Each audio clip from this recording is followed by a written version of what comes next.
የደበቅሽውን ነገር አሳይኝ ነው ያልኩሽ። ምንድን ነው የማሳይህ? የደበቅሽውን ነገር አሳይኝ። ናውጣ እጮሃለሁ። አንተ አይደስ ነው በጌታ በኢየሱስ ክርስቶስ ና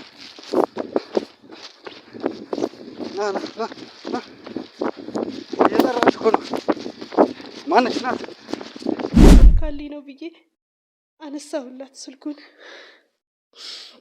በአሁኑ ግን የነገረችኝ ነገር ሌላ ነበረ፣ ለእኔ ራሴ እስከሚያስደነግጠኝ ድረስ። ምን አለችሽ? ምን አወራችሁ? ስልኩን ሳነሳላት ሰላምታ እንኳን አልሰጠችኝም ነበር። እስሜ እንት የሀያዌኔ اسمعي انت يا شيطاني شوفي ليكي شوفي ولادي كلهم صاروا مريضين من وراكي انت. እሱ ነው በጣም ግራ የገባኝና የጨነቀኝ። እሱ አሁንም ይወዳታል፣ ግን አሁን ላይ መቶም ማየትም ምንም ማለትም አይችልም። ምክንያቱም እኔም ደብቄያታለሁ። ጠይቆሻል ማለት አግኝተሽዋል? እንደዚህ አግኝቼዋለሁ፣ ጠይቆኛል። ግን እንደመጣች አላወራም፣ ምክንያቱም ሰምቻለሁ የቤታቸውን ነገር። ልጁ መልካም ሰው ነው፣ ጥሩ ሰው ነው። እህቴ ግን እንዲህ ሆናለች። ፋሚሊሽን ስሚ እባክሽ፣ አታልቅሽ። እስቲ እባክሽ ነይ ወይ አባቢያት። እስቲ እባክሽ ተረጋጊ። እንደዚህ በፍጹም በእንደዚህ አይነት መልኩ አብረንም አንቀጥልም። እባክሽ መፍትሄ እንድናግዝሽ ከፈለሽ ከጎንሽ እባክሽ።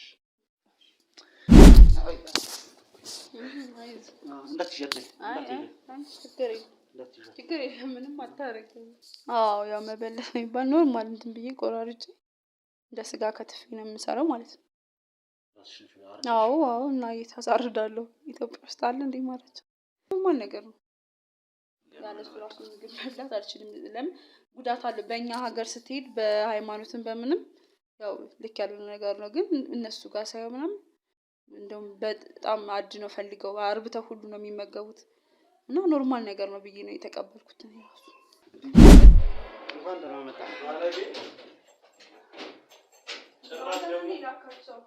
አንተ ነህ ላካቸው።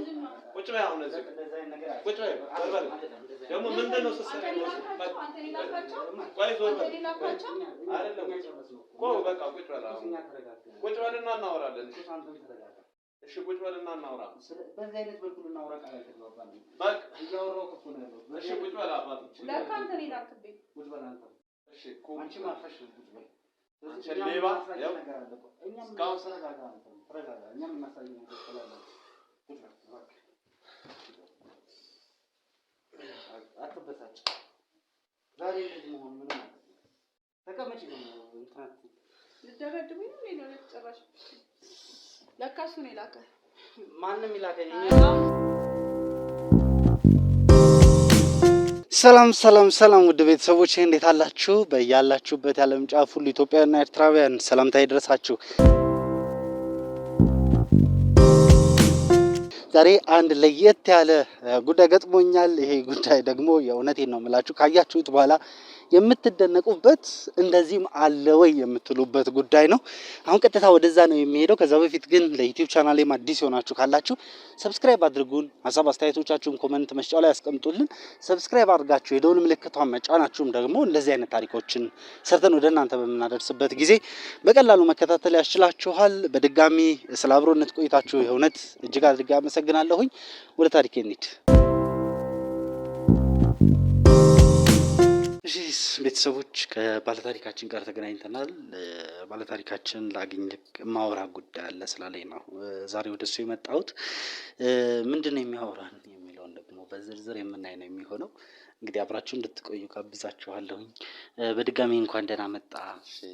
እንኳን አንተም በደህና መጣህ ብያለሁ። እሺ አመሰግናለሁ። እንግዲህ ህይወትን አንድ ክፍልን አምነህን ለሌሎችም ሰዎች ደግሞ መድረስ አለበት፣ ጭንቄንም ደግሞ እንድትካፈሉኝ እፈልጋለሁ ብለህ መርጠህን ስለመጣህ የእውነት ካቶች ስም እጅግ አድርጌ ነው የማመሰግነው። ምንድነው ወደኛ መጣ? ምን ገጠመ? እስቲ እሱን ከማየት እንጀምር። እንግዲህ ያው በዚሁ አጋጣሚ ያው ላመሰግናችሁ እወዳለሁ። ምክንያቱም በቤቴ ውስጥ ለብዙ ዘመናት እንግዲህ በእሷ እንግዲህ ከባለቤቴ ጋር ኦልሞስት ከተጋባን ወደ 8 አመት ሆኖናል። እና በ8 አመት ውስጥ እንግዲህ ብዙ ፈተናዎችን አይቻለሁ። እነዚህን ፈተናዎች እንግዲህ ብዙ ነገሮችን ሞክሬ ግን እስኪ መፍትሄ በሚል ነው እንግዲህ ወደ አንተን ሚዲያ ሰርች አድርጌ በአንተን ለማግኘት እንግዲህ የሞከርኩት። ይሄም ደግሞ እንግዲህ መፍትሄ አገኛለሁ በማለት ነው። አንዳንዴ በራስህ የያዝከውን ነገር በራሴ እወጣዋለሁ ያልከው ነገር ያ ነገር መፍትሄ ማግኘት ሳትችል ስትቀር እንግዲህ ብዙ አማራጮችን ያው መሞከር ነው። ይሄ ሙከራ ነው ያደረኩት። ስለዚህ እንግዲህ እኔም ከምነግርልህ በላይ አንተም ደግሞ ያየኸው ነገርም አለ። ኦልሞስት ይሄን ያህል አመት እንግዲህ በብዙ ስቃይ ሰው ችግር ረሃብ ምናምን ብዙ ነገሮች ደግሞ በውቤት ውስጥ ደግሞ ብዙ ተደብቀው በብዙ ገመናቸው እንዳይታይ ያዙት ደግሞ በየቤታችን እንግዲህ ብዙ ነገሮች አሉ። ስለዚህ ይሄንን ነገር ስልህ እንግዲህ ለመናገር ማስፈሪ ነገር ነው። አይጥ በቤት ውስጥ እንደ አይጥ እርባታ እንግዲህ 8 አመት ውስጥ ነው ያልኩህ። ከ8 አመት ኦልሞስት ከ2 አመት በኋላ ምናምን ነው እንደዚህ አይነት ክስተት ያየሁት። ከተጋባን ከ2 አመት በኋላ እና ከዛ በኋላ እንግዲህ ብዙ ቤቶችን ቀይሬያለሁ። ብዙ ኮንዶሚኒየም ገብቻለሁ። አፋርታማ እንግዲህ አሁን ያለሁበት እንግዲህ አስብ። ይሄ ሁሉ ግን ከአይጦች ለማምለጥ ነው። ግን በየሚሄድበት ቦታ ሁሉ እነዚህ አይጦች አሉ። ምንድነው ቤት ውስጥ አይጥ በብዛት ይገባል ነው ምንድነው? በቤት ውስጥ አይጥ ይገባልም ሳይሆን በቃ ማለት አይጥ አለ ይመጣል። እንግዲህ ምንም ነገር ጽድት ያለበት ቤት ውስጥ አይጥ ቤት እንደመጣ አላውቅም። ከዛም አልፎ ጎረቤት ድረስ አለ እስኪባል እኔ ባልሰማ እንግዲህ ያው እንደ ሰው ወንድነህ መቼም እንደዚህ አይነት ነገር እንደ አይጥ አለ እንዴ ምናምን ብለህ አታወራም። ትሰማለህ? ድመት ቤት ውስጥ ድመት ሁሉ አስመጥቼም ይገርምህ እስከ በቃ ያይጥ ለበቃ እዚህ አይጥ ለመብላት ምናምን ሬዲ የሆኑ ድመቶችን አምጥቼ ድመቶች ራሱ ይሞታሉ። አይጦች ናቸው እንደሚበላት እስክል ድረስ ድመት አይጥ መብላት እያለባት አይጧ ድመቷን እንደምትበላው ምናምን በቃ ይሄ ኢሞሽናል እስከሆነ ድረስ በቃ ራሴ ብቻ ድመቶቹ በቃ እኔ አላቅም የሆነ መርዝ እንደተሰጣቸው ነው ጸጥ የሚሉት እንዴ። እና ለራሴ በቃ ጥያቄ ይፈጥርብኛል። ለማንም አላወራውም። ጸጥ እላለሁ ጊዜያቶች በቃ እና ባለቤቴ እንዳያት እንግዲህ በጣም ፍቅራችን በጣም በቃ ማለት የጦፈ ፍቅር ነበረን። በቃ ግን ከጊዜ በኋላ እነዚህ ጥላቻዎች እየመጡ ማለት እኔ ማያቸው ነገሮች በቃ የሆነ ይሄ ጠንቋይ ቤት ትሄዳለች እንዴ ሁሉ ብዬ እስክጠራጠር ድረስ ግን እኔ እከታተላታለሁ የትም አትሄድም።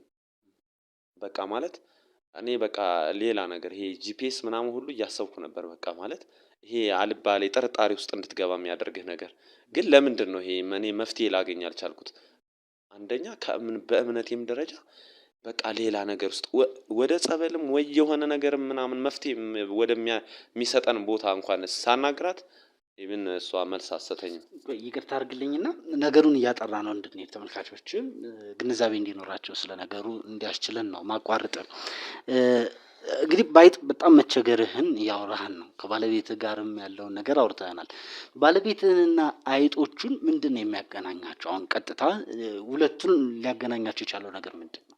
እንግዲህ እኔ እሱን ነው ማለት እኔም ላውቀው ያልቻልኩት ማወቅም የምፈልገው ነገር እሱን ነው ስልህ እኔ አሁን ተኝቼም ባልሰማ አንዳንዴ እንግዲህ ህፃን እንኳን የለም ቤት ውስጥ ህፃን ነው እንግዲህ ማለት ገና የ3 ወር የ4 ወር የ5 ወር ነው በደንብ ማለት ልብስም ምንም እንክብካቤ የሚያስፈልገው ሌሊትም ተኝተህና የሆነ ሰዓት ላይ በጣም ለረጅም ጊዜ አሳልፊያታለሁ። ገብቷል? ባልሰማ ማለት የሆነ ነገር እንደዚህ ትሯሯጣለች ምናምን እያደነች ነው የሚመስለውና ያው ነው እና ይሄ አደን ውስጥ ያለ ሰው በቃ ማለት ሌሊት ትነሳለች። ከዛ ባልሰማ አሳልፋለሁ እኔ ያንን ለረጅም ጊዜ እንደዛ እንትን እያልኩ ግን በቃ ከጊዜ በኋላ እኔም በቃ የሆኑ ነገሮችን አያለሁ። ደምታ ያለው መንፈሷ ጥሩ አይደለም። አመለካከት ቤት ውስጥ ነው በቃ ደማ ያለሁ እና ልክ ደም የሆነ ሰዓት ላይ ኧረ ምን ደም ያው አይተዋል እንግዲህ የሆነ ሰዓት ላይ ይሄ አይጥ ምናምን እንደዚህ ይሄ እንትናቸው ተቆርጦ ምናምን ከዛ ጭራቸው ምናምን ምንድነው ምናምን ስላት ኧረ ድመት ነው እንዴ ድመት ከየት መጥቶ ነው ኧረ ሞተው ነው ትለኛለች። በቃ ይሄ የምትናገረው ነገር ምንም በቃ ይሄ ተጨባጭ የሌለው ነገር ማለት አዎ በቃ ግራ ትጋባለህ እንዴት።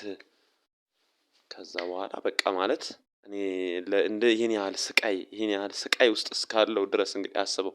ከዛ ምግብ ተሰርቶ በቃ ልክ እንደገባው ይሄ ዶሮ ወጥ እንግዲህ ዶሮ ወጥ ታውቃለህ ምን ያህል እንደ ሽታው ምናምን በቃ ደስ የሚል ነው። አበሻ የሚራቀቀው ብዙ ጊዜ እንደውም ዶሮ ወጥ ላይ ነው። አዎ እና በቃ ልክ ይመጣል ብዬ ዶሮ እንዴ ዛሬ ዶሮ ነው እንዴ ምናምን ብዬ ልክ ሸቶኝ ምናምን የሚመጣው ሌላ ነገር አልጫ የሆነ ነገር ከዛ እሷ ምግብ አበላም በቃ ምንድነው የሆንሽው ምግብ አበይም ወይ ምርመራ ለምን አንሄድም?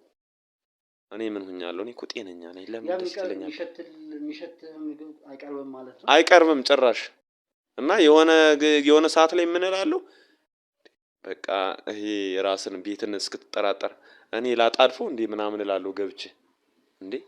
ከዛ ደግሞ በቃ ዙሬ ደግሞ ማለት እኔ እንደዚህም አቋሜን እዛ ጋር አስተካክዬ እንትን ስለማላቅ ከጊዜያት በኋላ ነው ማለት ነገሮች በተከታታይ በቃ ይሄ ሪፒቴሽን ሲመጣ ሁሌ ድግግሞሹ ይሄ ወጡ ምናምን እንትን ሲልብኝ በቃ ይሄ ነገር አልሆነም።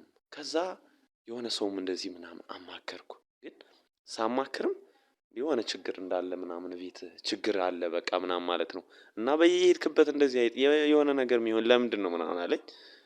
ከዛ በኋላ ግን የኔ ያህል መፍትሄ ምሳጣ እንግዲህ ይሄንን መፍትሄ ይመጣልኛል ብዬ ነው ወደ እናንተ ሚዲያም የመጣሁት። ይሄን ያህል ስቃይ ውስጥ እንግዲህ አስበው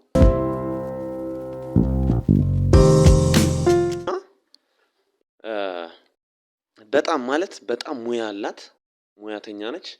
በቃ ያ የሚሰራ ወጥ በቃ አልኩህ እና ምን ሌላ በቃ ያው ወንድ ልጅ ነው ትጠራጠራለህ ብዙ ነገሮችን እና እንዴ ሌላ ወንድ ሌላ ውሽማ ምናምን አላት እንዴ ምናምን ብዬ ሁሉ መጠራጠር ጀመርኩ። በቃ ጥርጣሬ ውስጥ ጥርጣሬ ውስጥ ማለት ይሄ የሚሰራው ምግብ ለሱ ምናምን ሌላ ሰው ይመጣል አይደል? ታዲያ እኔ ቀምሼው አላውቅም። ታዲያ እኔ ባይኔ ምንም ነገር ማለት እንደዚህ ስጋ ራሱን መብላት ካቆምኩ ብዙ ጊዜ ሆኖኛል። እኔ ውጭ ምናምን ነው የምበላው። በቃ ይሄን ያህል ነው ሪሌሽናችን ተራርቋል። ስለዚህ እንዴት እኔ እንደዚህ አይነት ነገር አልጠራጠርም? ተረጋጋና ተረጋግተህ አሁን እኮ ስለ መፍትሄ አይደል እንዴ እያወራን ያለ ነው። መፍትሄ እንዴት እናበጅ መፍትሄ ላይ እንዴት መድረስ እንችላለን የሚለው ነው እያወራን ያለ ነውና ለኛም ደግሞ ነገርን እንድንረዳ ችግርን ያንተን ያህል እንዲሰማን ማድረግ የምችለውም ደግሞ ተረጋግተህ ስታወራ ነው እንጂ ስሜታዊ የሆነ ባለቀስክ ቁጥር ነገሮች ይበልጥ ይበላሻሉ። እንደው እሺ ተኝቼም እንደዛ እየተረበሽኩ ቤትም ስራም ደክሜም መጥቼም እንደዛ እየተረበሽኩ የምፈልገውን ነገር አላገኝም። የምፈልገውን ነገር እንደዛ ተሰርቶ በላለሁ ብዬ በጉጉት ስጠብቀው የነበረው ሌላ ነገር ነው። ሌላ ነገር ይመጣልኛል። እሺ ምን ላድርግ? እሺ በእኔ ቦታ ሆነ እስኪ አስበው እስኪ። እና እኔ አሁን እንድታውቅልኝ የምፈልገው ነገር ማለት እንግዲህ ከሷ ጋር ብዙ ጊዜ አውርተን ብዙ ጊዜም ተጨቃጭቀን መፍትሄ ላገኝ ያልቻልኩበት ነገሮች ስለሆኑ ምናልባት አሁን አንዳንዴ ለራስህ የማትነግረውን ነገር ለሚቀርብህ ደግሞ መፍትሄም ልታገኝ ስለምትችል ነው አሁን ይሄንን የምነግርህ። ስለዚህ እኔ አሁን በጣም ጥርጣሬ ውስጥ ያለሁበት ምክንያት አንደኛው ምክንያት ሌላ ሰው ህይወቷ ውስጥ እንዳለ ነው። በቃ ጥርጣሬ ውስጥ ያለ ይሄንን ነገር ደግሞ በቃ ማለት መፍትሄ እንድትሰጥልኝ ነው። በቃ እኔ አንተ በምትችለው መንገድ ሁሉ ካሜራም እንትን አልክ ምንም አልክ እኔ ለምን የኔ ስራዬም ደግሞ የተለያየ ስራ ነው የምሰራው። ፊልድም እወጣለሁ ብዙ ነገር አለብኝ። በቃ ጫናዎች አሉብኝ። ይሄ እንግዲህ ምንም ይኖር መንፈስም ይኖር እሱን ማውቀው ነገር ስለሌለ ይሄንን መፍትሄ እንድትሰጥልኝ ነው። በቃ ይሄ ነው፣ ሌላ ነገር የለኝም። እንግዲህ እኛም እንዳልከው በምንችለው ሁሉ ካጎን ለመሆን እንሞክራለን። አንተ ከምንም በላይ መሆን ያለበት መረጋጋት መቻል አለብህ። መረጋጋት እና መነጋገር የምንችላቸው ነገሮችን መነጋገር ስንችል ነው ወደ ውጤታማ መሆን የምንችለው። እንዳልከው እኛ በቻልነው መጠን ባለቤት ምን ገጥሟት ነው ይሄን አይነት ባህሪዎች እያሳየች ያለው የሚለውን በቻልነው መጠን ለማረጋገጥ እንሞክራለን። እንዳልከው ቤት ውስጥም ካሜራ ለማስቀመጥ እንሞክርና ያለውን ነገር ደግሞ ቀጣይ በደንብ አድርገን እንነጋገርበታለን። አይመስልም? እሺ አመሰግናለሁ። እንግዲህ ያው መፍትሄ እንድትሰጡኝ ነው እንግዲህ እኔ እንትን ምለው። ከልብ ስላገዝከኝ፣ ከልብ ስለረዳችሁኝ ከልብ ነው የማመሰግነው ወንድሜ። ምንም አይደል። እንግዲህ ቤተሰቦች እንደነገረን ነው ትንሽ ግራ ጋብቶታል ያለው ነገር። ስለዚህ ምንድነው ያለው ነገር? አይጡና ባለቤቱ ግንኙነታቸው ምንድነው? ከዛም ባለፈ ደግሞ ቤት ውስጥ ምግብ አለመመገቧ፣ ልጅ የመውለድ ፍላጎት አለመኖሩ እስከምን የመነጨ ነው የሚለውን ቀጣይ በሚኖረን የክትትል ጊዜያችን በደንብ የምናይ ነው የሚሆነው። ስለነበረን ቆይታ የእውነት እጅግ አድርጌ ነው የማመሰግነው አንተን ፈቅደህ ወደኛ ስለመጣ።